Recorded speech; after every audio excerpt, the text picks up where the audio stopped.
Ay, regarding doon sa mga TikTok ha. Sandali. Iyan!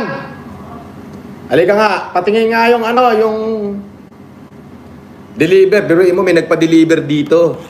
Ang ginamit na pangalan, Sensui. Talaga.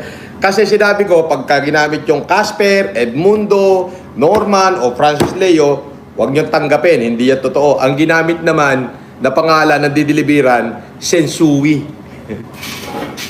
Ito, nakakatawa. Ito, binidyoan ng bata ko. Tingnan mo. Tama ba naman yung ganyang gawain ninyo? Di na kayo naawa doon sa mga nagdi-deliver?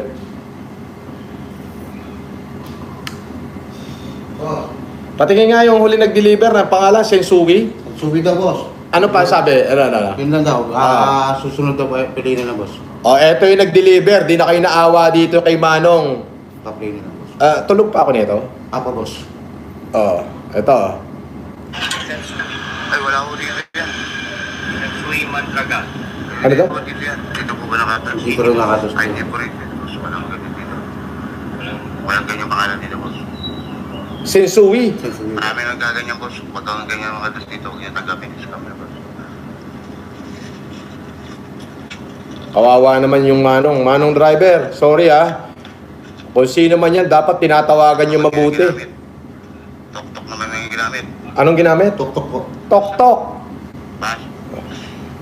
Padpanda, ang dideliveran si Eugene. Ngayon naman si Sensui, tok-tok naman ang ginamit.